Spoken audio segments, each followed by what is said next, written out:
Ayun, hi guys, and this is Paulita Provinciana. So, ngayon, mag-ano kami, may papanoorin kami mga videos. Alam na alam nyo to, scholarship prank. Hindi pa namin napapanood, pero magre-react kami. Kung magre-react kami, yung funny reaction, gano'n. Ano gagawin natin, gano'n. So, simulan na natin!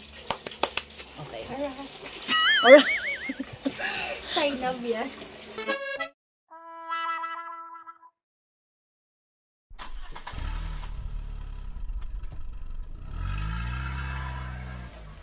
Para to sa scholarship. So, ako po si Ramilyn Mercado. Ako po ay humingi ng tulong sa inyo para sa aking pag-aaral. Sana po mabigyan niyo ako ng scholarship. Ang aking pong ina ay may kapansanan. Siya po ay may diferensya sa pagsasalita. Siya po ay isang ngongo. Salita ka ba? Alam mo, patulungan niyo ako. Alam mo, patulungan niyo ako.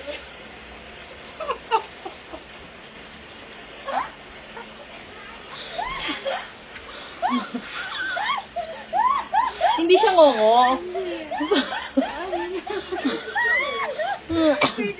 Scholarship prank. Ma, ganyan ka lang, huwag kang magre-react ka. Bakit? Hi, good morning. Ako nga pala si Christian L. Lanova na nagpapasalamat po sa Cortina University na binigyan niyo po ako ng scholarship na worth it na 25,000. Maraming salamat po. At andito nga po pala sa aking tabi na si Mama Edna Lariosa Lanova na andito gumagabay po sa akin. At kung alam nyo lang po, siya po ang aking inspirasyon sa araw-araw. Napakahirap po ng buhay namin pero kaya niya po akong buhayin. Lahat po ng tamang mga gabay. Hindi nga kasi nga joke lang.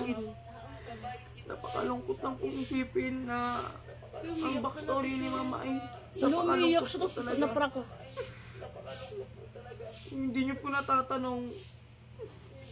Dati po siyang prostitute. Anong prostitute?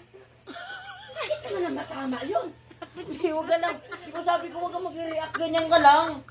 Ibahin mo naman pag Nagmamakawa nga lang ako para matanggap na at mabigyan ulit ako ng next year ng... Basta, ganyan ka lang. dapat na bandira. Eh, Uy, dahil. ikakat ko na lang. Ayun nga po. Dati po siya prostitute, ano lang po isipin. Pero sa awa po ng Diyos, napilay po siya kaya hininto niya po. Gaybiro ka na to. Hindi ako pilay. Aray ko, ano ba naman to si Mama? Ganyan nga lang yun eh. Gusto mo yata ako mapilay eh.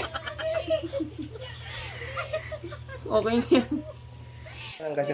Tapos sa pag-aaral ko, wala din po kaming pera para po sa iwas gastusin po sa loob ng bahay. Yung tatay ko po ay wala din pong trabaho, yung nanay ko din po ay wala din pong trabaho. Minsan po humingi po lang kami ng pagkain sa kapitbahay para po may laman lang po yung tiyan namin. Sa isang linggo po, minsan 2 beses lang po kami nakain. Ito po yung nanay ko. Loka ma. Dati pong trabaho niya, ball star. Ano ba bata yan? Ano bang video yan ha? Ano to ma? Yung viral? Ito pa rin na.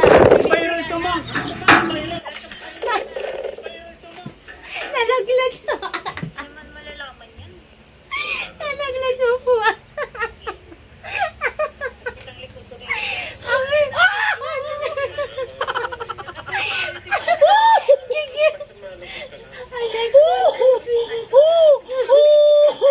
So, ayun guys, sana na-enjoy nyo yung mga ginawa naming reaction. Grabe, ang sobrang funny ng scholarship prank. Try nyo panoorin.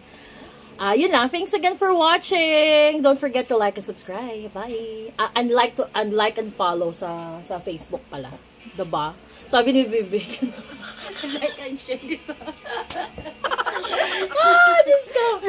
Thanks. Bye.